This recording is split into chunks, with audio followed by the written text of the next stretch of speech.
우리가 지난주에 하나님의 아들이신 예수님께서 사람이 되어 오셔서 그리스도의 세 가지 직분을 감당하심으로 그렇게 우리의 구속주와 중보자의 일을 하신다고 했어요. 그리고 그리스도의 직분 첫 번째로 선지자직을 함께 살펴보았지요. 자, 오늘은 그 두 번째로 제사장직을 함께 살펴보도록 하겠습니다. 소율이문답 질문 25번입니다.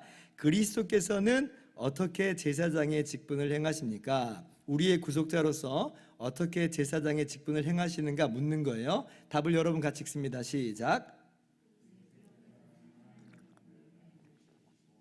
우리를 하나님과 화해시키시기 위하여 자신을 희생물로 단번에 드리심으로써 그리고 우리를 위하여 계속하여 간구하심으로써 제사장의 직분을 행하십니다. 자, 한마디로 간단하게 말씀드리자면 예수님 자신을 십자가에서 제물로 드리심으로 제사장 직분을 행하셨어요.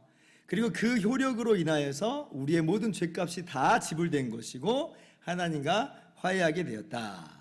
그리고 그 십자가의 공로로 여전히 예수님께서는 하나님 보좌 우편에서 우리를 위하여 간구하신다. 이것이 바로 우리의 구속주이신 예수님의 제사장 사역입니다. 자, 요점 정리는 다 끝났어요. 이게 오늘 제가 여러분들과 함께 나눌 내용입니다.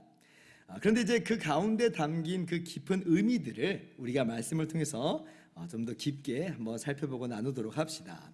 먼저 잠깐 제사장이란 어떤 사람인가라고 하는 것을 생각을 한번 해보도록 하죠. 제사장은요, 구약의 율법을 하나님께서 주심과 동시에 세우신 그 직분이잖아요. 자, 히브리서 5장 1절은 이렇게 말씀합니다. 대제사장마다 사람 가운데서 택한 자이므로 하나님께 속한 일에 사람을 위하여 예물과 속죄하는 제사를 드리게 하나니. 자, 제사장이 어떤 사람인지 어떤 일을 하는 사람인지 지금 말씀해 주시는 거예요.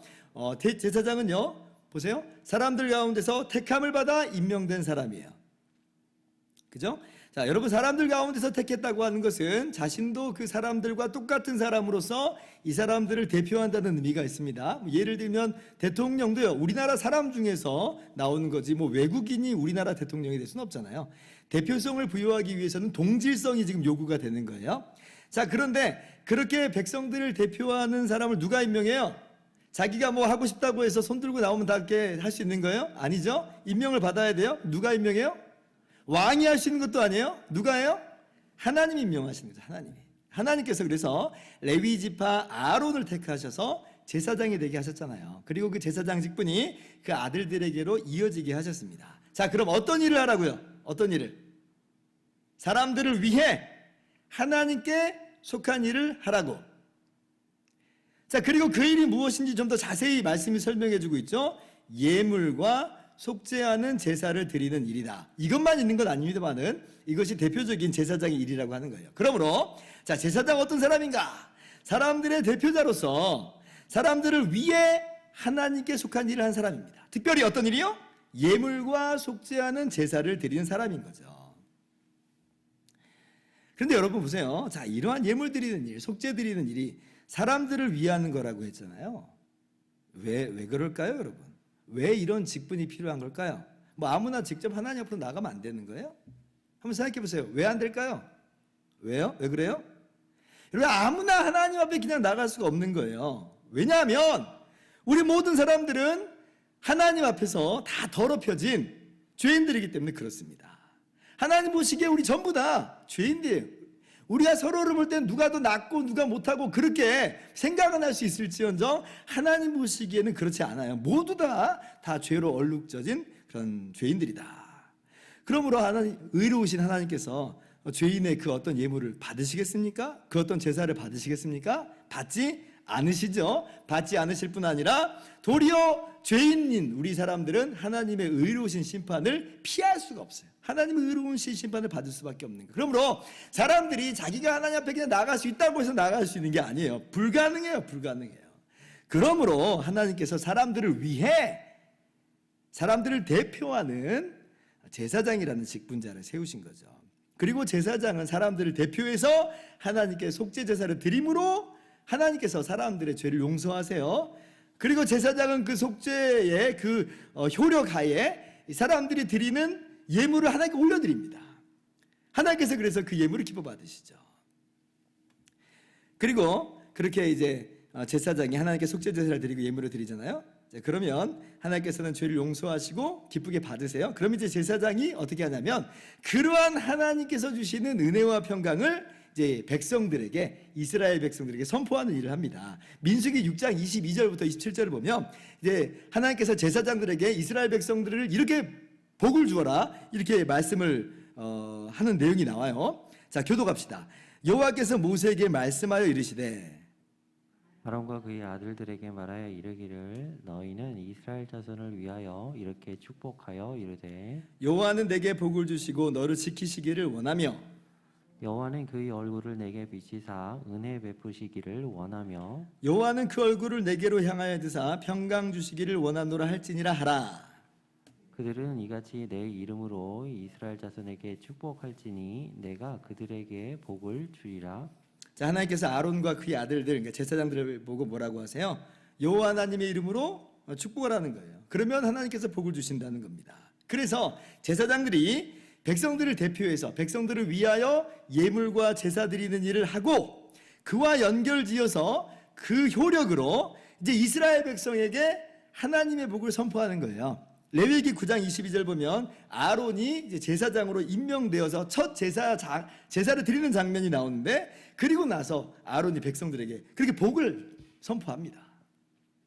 그러니까 제사장은요, 하나님과 인간 사이에 이 전형적인 중보자의 모습을 보여주고 있는 거예요. 자, 인간 편에 서서 이렇게 하나님께 제사를 드리고 그리고 이제 하나님 편에서 주시는 복을 인간에게 선포하는 거예요. 그죠? 중보자죠, 이게 바로. 그런데 이 일을 누가 하셨다는 거예요? 오늘 말씀, 아까 히브리서 5장 1절, 예수님께서 대제사장으로 오셨다. 그죠? 예수님이 하셨다는 거예요. 예수님이 참 제사장이라 하는 겁니다. 진정한 중보자를 하시는 거죠. 자, 그럼 좀 이제 의아한 게 하나 있어요. 뭐냐면, 기존의 레위 지파 제사장들 있잖아요. 아론과 그의 아들들로 이렇게 이어져 내려온 레위 지파 제사장들이 있습니다. 그런데 왜 예수님이 별다른 제사장이 되어 오셔야 하는 걸까요? 왜 그럴까요? 좀 여러분 이것도 궁금했죠. 멀쩡한 제사장들이 있는데 왜 예수님이 제사장으로 이 땅에 오셔야 하는가?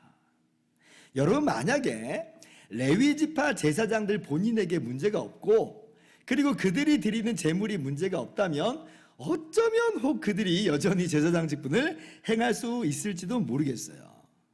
그런데 그건 불가능한 일입니다. 자, 왜 그래요?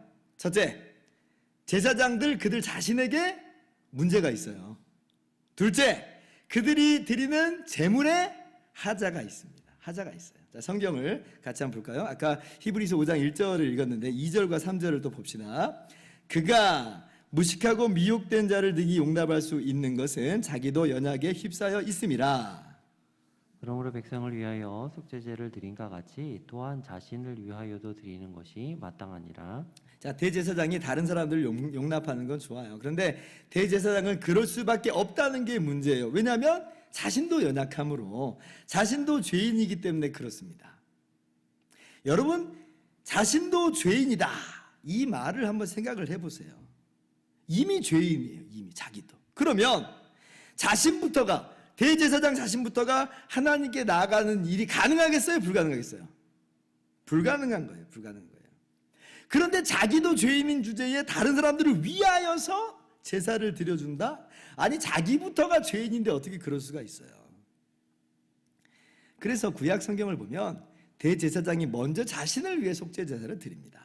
그렇게 자신이 죄 용서를 먼저 받고 그렇게 의롭다함을 받아서 그 다음에 다른 사람들을 위해서 백성을 위해서 속죄 제사를 드리는 거예요. 그런데 이거 사실 그 자체로 보면 아무런 효력이 없죠. 왜냐하면 원래는 자신의 죄를 자신이 속죄 제사를 드린다? 아니, 그게 불가능하잖아요. 죄 없는 누군가가 이 제사장을 위해서 제사를 드려줘야만 해요. 그래야지 사실은 되는 거 아니겠어요? 다시 말씀드립니다만은 죄인인 자는 자기가 자신을 위해서 제사를 드리는 것, 예물을 드리는 것 다 사실 의미 없는 거예요. 여러분, 제사장들이 드리는 제물도 또 하자가 있습니다. 히브리서 3장 10장 3절 4절 보세요. 자, 그러나 이 제사들에는 해마다 죄를 기억하게 하는 것이 있나니, 4절 같이요. 이는 황소와 염소의 피가 능히 죄를 없이 하지 못함이라. 자, 황소와 염소의 피가 능히 죄를 없이 하지 못함이라. 여러분, 만약에 이 짐승제물의 피가 진짜로 효력이 있는 거라면 그러면 한 번만 드리고 완전히 의롭다함을 얻고 거룩하게 되어야 하겠잖아요. 그런데 그렇지 못하다고 그래요. 왜 그래요? 황소와 염소의 피로는 사실 죄를 없애지 못하기 때문이다 말씀하시죠. 놀라워요. 우리는 구약의 제사들이 죄를 능히 다 용서해주고 없이 해주는 것처럼 그렇게 생각을 했는데 성경은 뭐라고 말해요? 그거 아니라고 하는 거예요. 무슨 말이냐면 짐승제물의 피 그 자체만 본다면 그렇다는 겁니다. 그런데 이제 이것이 구약 시대에는 죄 용서의 효력이 있는 것처럼 간주됐잖아요. 어떻게 그럴 수 있느냐? 어떻게 그럴 수 있느냐? 그건 다른 이유 때문에 그런 게 아니에요. 그 짐승제물이 사실은 원형이 아니고 모형이었다는 거예요. 모형.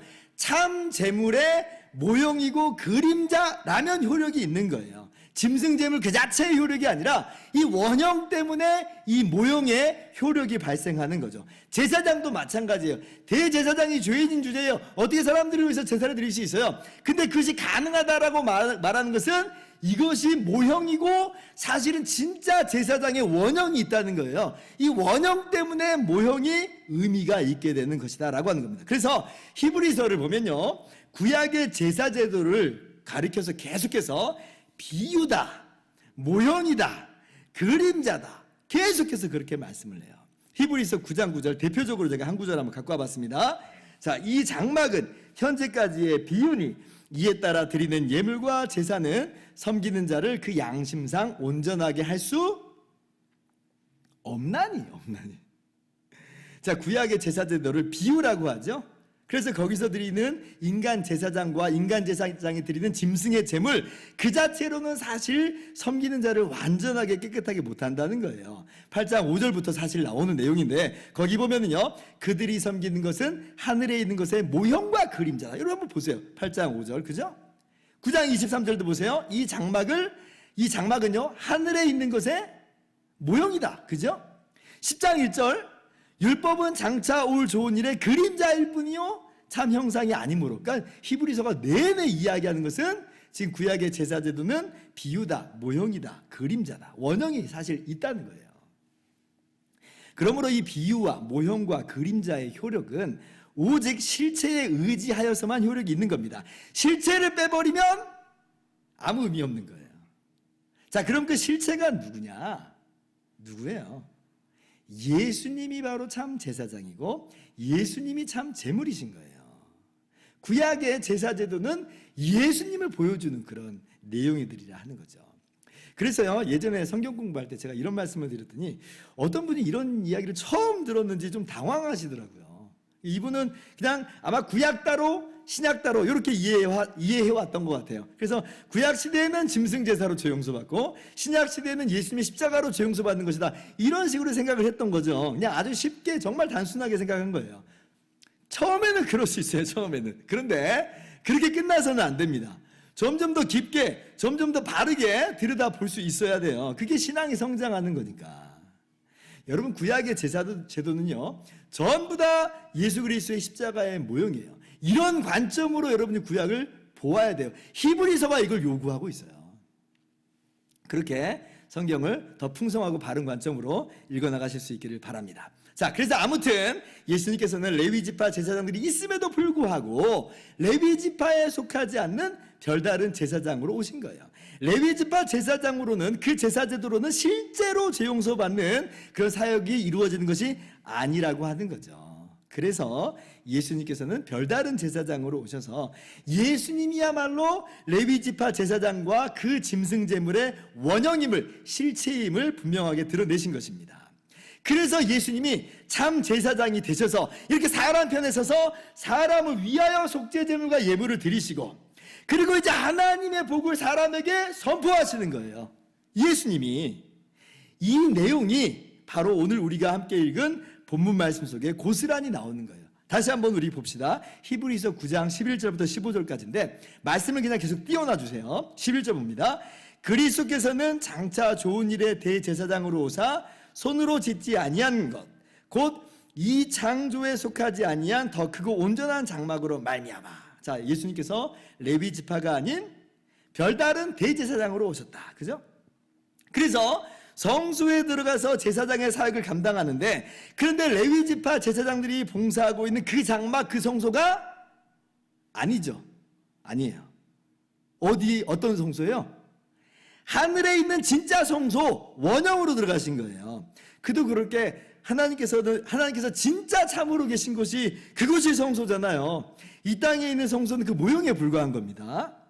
그렇다고 여러분 하늘 성소를 물리적 개념으로 이해하지는 마세요. 하나님부터가 이미 초월하신 영이신데 하나님이 계시는 성소가 어떤 물리적인 개념을 갖고 있는 건 아니겠잖아요. 그런 생각을 버리셔야 됩니다. 그래서 11절에 손으로 짓지 않고 이 창조에 속하지 않은 거라 이렇게 말씀하시는 거예요. 예수님은 바로 그 하늘의 원형 성소에서 일하시는 대제사장이라 는 거죠. 12절, 염소와 송아지의 피로 하지 아니하고 오직 자기의 피로 영원한 속죄를 이루사 단번에 성소에 들어가셨느니라. 자, 이 땅의 모형인 성소에서는 짐승제물과 그 피가 사용됐죠. 그런데 하늘 성소에서는 그런 거 필요 없어요. 그런 걸로 하는 거 아니에요. 뭐요? 원형으로 해요. 원형으로. 예수님의 십자가 보혈이 바로 그 원형이에요. 그래서 예수님께서는 이렇게 참 제사장으로서 자신을 희생제물로 하여 십자가 위에서 그렇게 드림으로 그 결과, 자, 어떤 일이 벌어졌는가? 영원한 속죄를 이루사. 영원한 속죄를 이루사. 이 땅의 모형인 성소에서 매일같이 반복되어지는 그런 제물이 아닌 것이에요. 매년 반복될 필요도 없어요. 영원한 속죄를 이루셨어요. 예수님께서 십자가 위에서 단번에 죽으심으로 영원한 속죄를 이루셨다. 하나님의 공의로우신 심판을 영원히 만족시키신 것이에요. 믿으시기 바랍니다. 여러분, 그럼 예수님의 십자가 희생이 어떻게 하나님의 공의로우신 심판을 단번에 영원히 만족시킬 수 있다는 것인가? 여러분, 소요리 문답을 우리가 쭉 함께 나눴으니까 대답을 하실 수 있을 거라고 생각해요. 왜 그래요? 예수님은 하나님이시니까 하나님의 공의를 만족시킬 수 있는 겁니다. 하나님께 반역함으로, 인간이 하나님께 반역함으로 훼손한 하나님의 영광에 대한 그 죄값을 하나님이심으로 능히 다 치르실 수 있는 거예요. 그래서 예수님께서 십자가에서 우리의 모든 죄값을 다 치르시고 내뱉으신 말이 다 이루었다, 완성되었다, 완불되었다. 그러므로 더 이상 염소와 황소의 피를 흘릴 필요가 이젠 전혀 없지요. 이 모든 희생이 다 완성된 거거든요. 오히려 구약에 있는 그 모든 제사들은 예수님의 십자가 희생을 보여주는 모형에 불과했거든요. 근데 오늘날 다시 짐승 제물을 잡는다는 건 이게 뭘 의미하는 거겠어요? 그건 오히려 예수님께서 완성하신 것을 무시하는 거고 짓밟는 게 되는 거예요.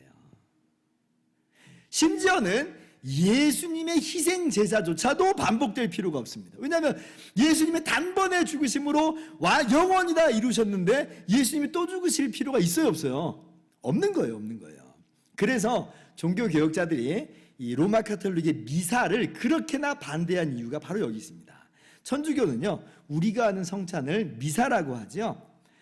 그런데 천주교는요, 우리가 하는 것처럼 주님 말씀을 따라서 성찬을 행하면서 주님을 기념하는 정도로 하는 게 아니에요.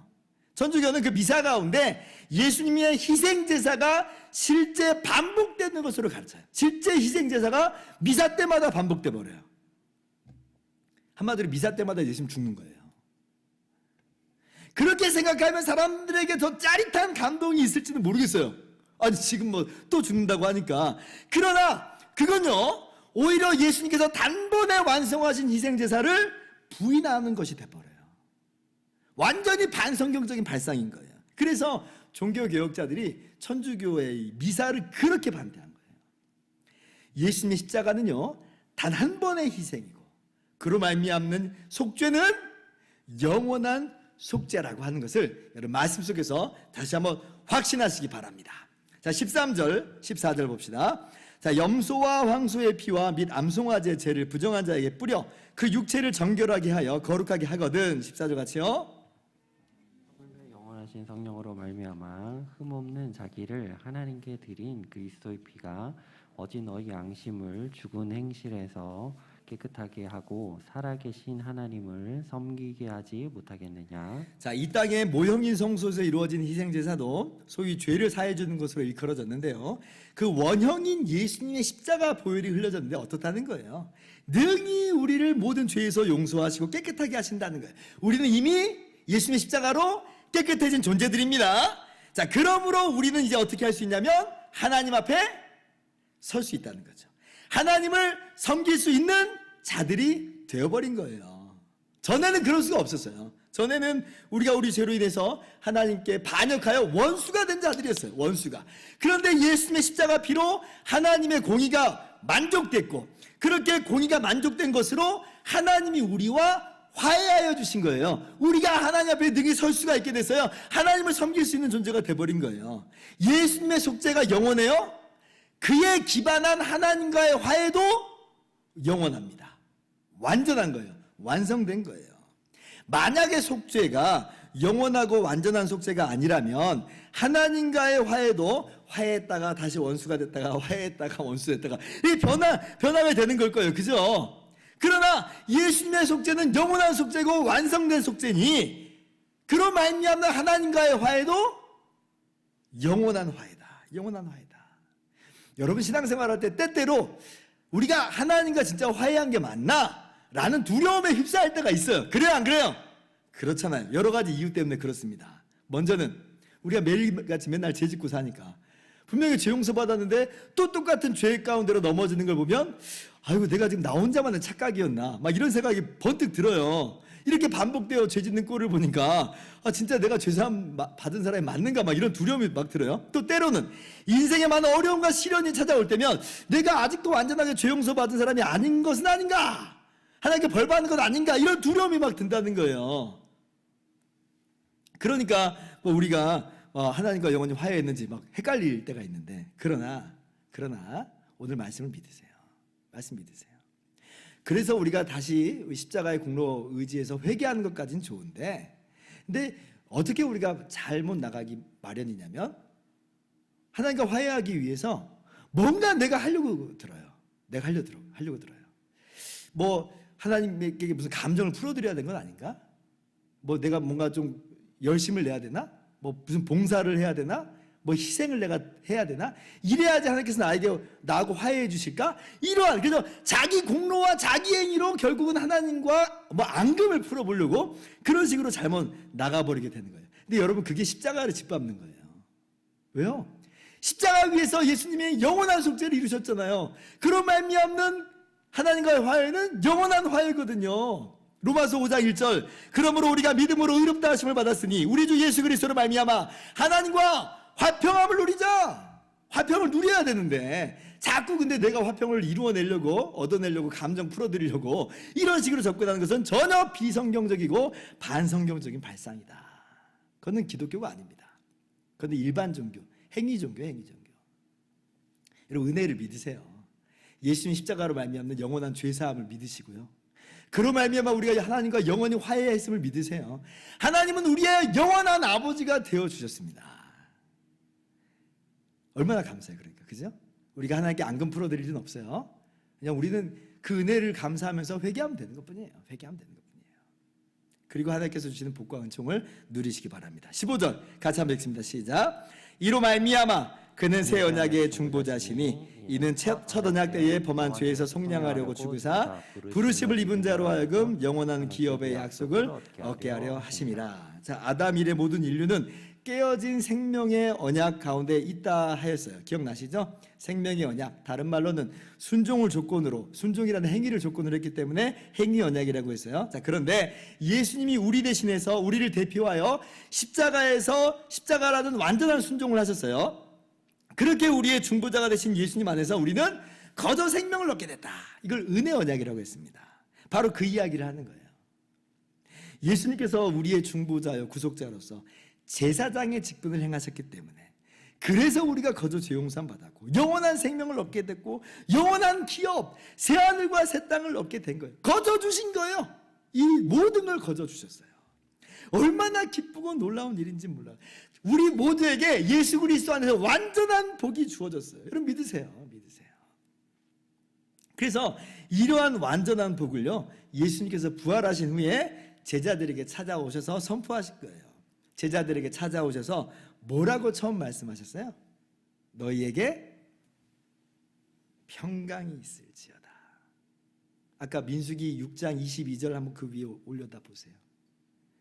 그거 얘기하신 거예요. 그거. 하나님의 은혜를 말씀하시고 평강 말씀하세요. 평강. 얼마나 복된 소식인지 몰라요. 우리가 하나님의 그 놀라우신 사랑 안에서, 십자가라는 이 은혜 안에서 평강을 누리게 됐어요. 평강. 안식을 누리게 됐습니다. 자, 그리고 지금도 승천하신 예수님께서는 그렇게 복 주시는 일을 하늘 성소에서 우리를 위해서 하고 계세요. 히브리서 7장 24절 25절을 볼 텐데요. 교독할게요. 예수는 영원히 계심으로 그 제사장 직분도 갈리지 아니하느니라. 그러므로 자기를 힘입어 하나님께 나아가는 자들을 온전히 구원하실 수 있으니 이는 그가 항상 살아 계셔서 그들을 위하여 간구하심이라.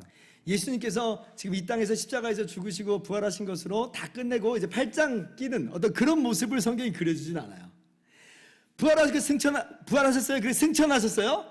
그래서 승천하실 때에도 여전히 제사장 직분을 하세요. 근데 이때는 다시 죽으시는 것으로 제사장 직분을 하는 건 아니에요. 어떤 의미에서 제사장 직분을 행하시는가? 제자들에게 평강 그러셨잖아요. 바로 그러한 복의 선포를 하늘 보좌에서 우리 모두에게 평강을 계속 선포하고 계신 거예요. 평강을 빌고 계세요. 바로 그 이야기 하는 거예요. 우리가 잘나서 우리가 대단한 존재이기 때문에 우리가 하늘의 복을 오늘도 거저 누리는 건 아닙니다. 예수님께서 하늘 성소에서 하나님 보좌 우편에서 우리를 위하여 간구하시고 우리를 위해서 복을 비시니 우리가 복을 받지 못할 이유가 하나도 없는 거예요. 우리의 연약함에도 불구하고 죄악에도 불구하고 우리는 여전히 복을 얻습니다. 왜냐하면 예수님께서는 지금도 변함없이 우리를 위해서 제사장으로서 복을 선포하시고 복을 비시기 때문에 그렇습니다. 그래서 예수님께서는 이 땅에 계셨을 때나 낮아지셨을 때나 하늘로 올리셨을 때나 높아졌을 때나 늘 제사장의 직분을 해가고 계시는 것이고, 그래서 우리도 늘 그 놀라운 은혜를 누리는 것입니다. 믿으시기 바랍니다. 자, 이제 말씀을 정리합니다. 오늘 우리가 예수님께서 우리의 구속자로서 행하신 두 번째 직분, 예수님의 제사장 직분을 나눴습니다. 한마디로 정리하자면 예수님께서는 우리를 위한 참 제사장으로서 우리를 위해서 자신을 참 제물로 하나님께 드리셨어요. 그러므로 우리가 영원한 죄사함을 받았고 영원히 하나님과 화해하게 되었다. 더 필요한 것 없다고 했어요. 그리고 예수님께서 여전히 하늘 성소에서 우리를 위하여 기도하시고 복을 비시니 우리는 흔들림 없는 영원한 복을 받게 되었다. 예수님을 통하여 그 은혜로 말미암는 참된 평강을 누리시기를 주님의 이름으로 축원합니다.